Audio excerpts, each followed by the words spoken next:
Oke, Assalamualaikum warahmatullahi wabarakatuh. Halo teman-teman semua. Pada video kali ini kami dari kelompok 5 akan mempresentasikan manajemen risiko operasional dari study case Boeing 787 Dreamliner. Perkenalkan, saya S3 Lia dengan NIM 2402051149 dan rekan saya. Arik Novel Gunawan dengan NIM 24020051143. Lalu saya Maulina Reva sebagai putri dengan NIM 2402051157.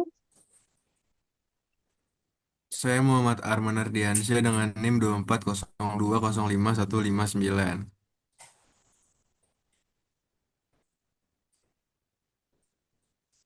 Oke, boleh di next.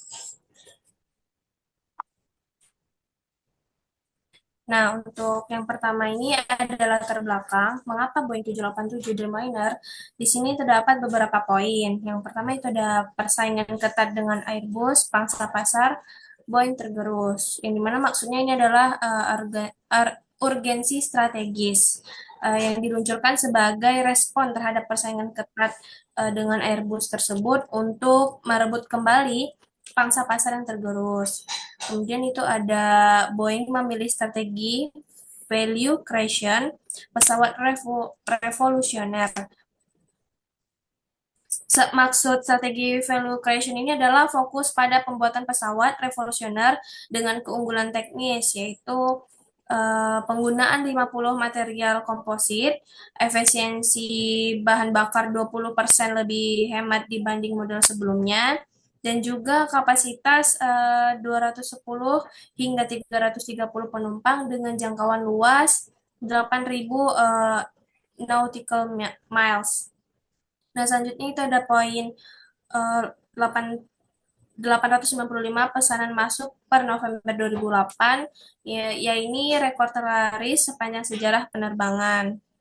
Nah, di bagian samping ini tuh em, ada target dan pencapaian awalnya, target finansial dan waktu. Anggaran pengembangan sebesar USD 6 miliar dengan target waktu 4 tahun.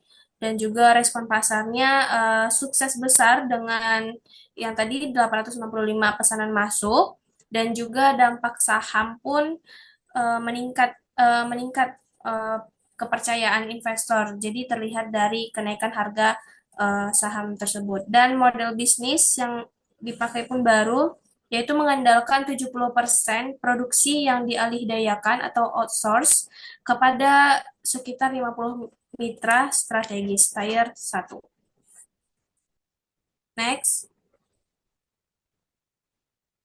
Nah, di sini juga ada rantai pasok tidak konvensional. Ini adalah perbandingan versi 737 versus 787.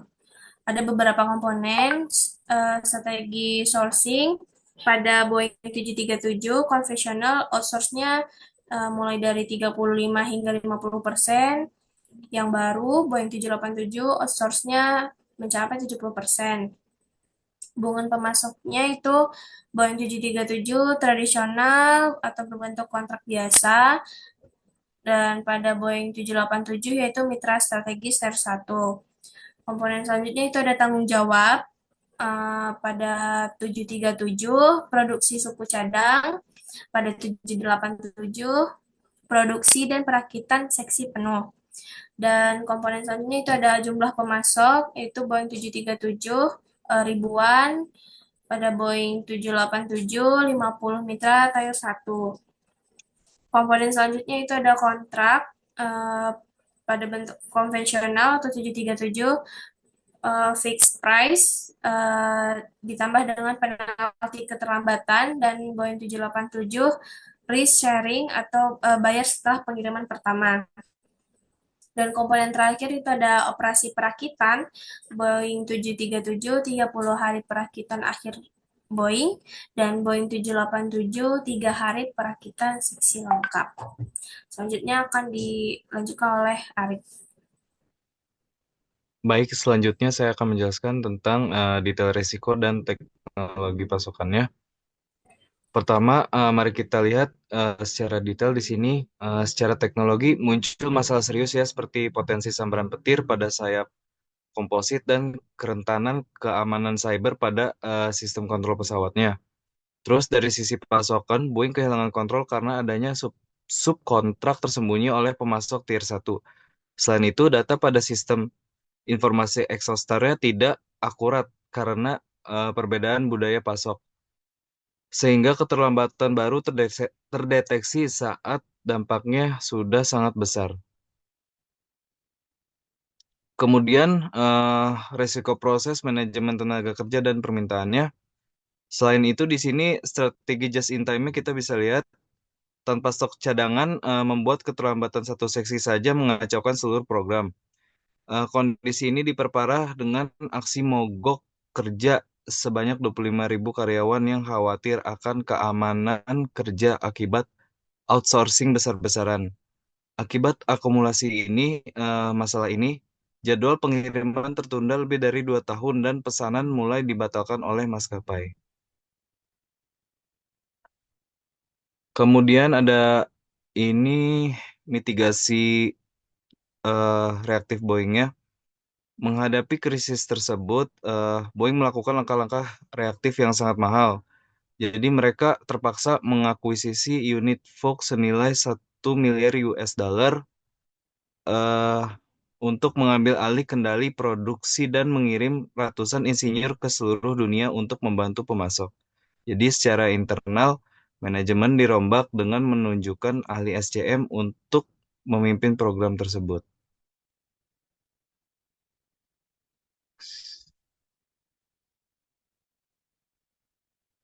Oke, selanjutnya, eh ini eh, saya akan membahas tentang risiko dari sisi teknologi dan pasokan. Boeing merancang program 787 dengan mengandalkan sistem just in time secara penuh dari puluhan pemasok di berbagai negara. Model ini sangat efisien dan kondisi ideal, tetapi sangat rapuh ketika ada gangguan. Bayangkan jika satu mata rantai putus, seluruh rantai ikut terganggu. Itulah yang terjadi di 787. Keterlambatan satu seksi saja sudah cukup untuk menghentikan proses perakitan akhir hingga tidak ada buffer, tidak ada stok cadangan. Di sisi kontrak, skema the sharing yang dibanggakan Boeing justru menciptakan insentif negatif.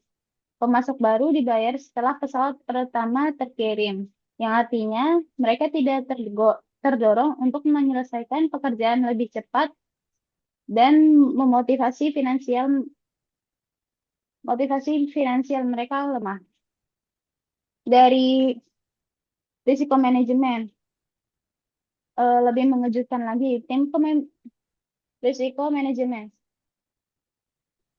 Tim kepemimpinan program 737 ternyata tidak memiliki ahlian supply chain management yang memadai. Tidak ada satupun anggota tim yang memiliki rekam jejak dalam mengelola rantai pasok sekelas ini. Boeing memilih untuk berinovasi besar-besaran, teknologi baru, model bisnis baru, mitra baru, akan tetapi tidak menyiapkan kapabilitas manajemen yang sesuai. Dan yang lebih mengkhawatirkan, tidak ada contingency plan ketika masalah mulai muncul. Boeing tidak punya rencana cadangan yang siap dieksekusi. Selanjutnya ada risiko tenaga kerja.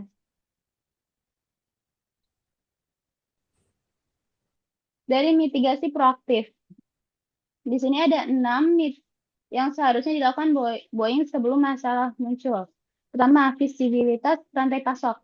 Diwajibkan semua mitra masukkan data akurat secara real-time ke EcoStar. Ini untuk memberi insentif untuk transparansi informasi. Yang kedua adalah seleksi pemasok ketat.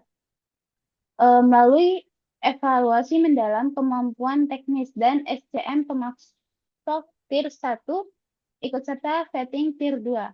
Yang ketiga, modifikasi kontrak. Dengan mengganti skema bayar di akhir dengan insentif atau penalti berbasis ketepatan waktu per tahap. Yang keempat, ada tim SCM proaktif. Tempatnya pemimpin berkeahlian SCM sejak awal. Bentuk tim multidisiplin untuk identifikasi risiko. Lalu selanjutnya dialog tenaga kerja. Diskusikan strategi outsourcing dengan serikat sejak awal. Lalu memberikan jaminan kerja dan raih buy-in. Yang terakhir adalah manajemen ekspektasi pelanggan. Menetapkan jadwal realistis, komunikasi terbuka tentang tantangan dan rencana kontingensi. Selanjutnya, analisis respon dan dampaknya. Mulai dari peluncuran program 787 dimulai di tahun 2023. 2003, maaf. 2003.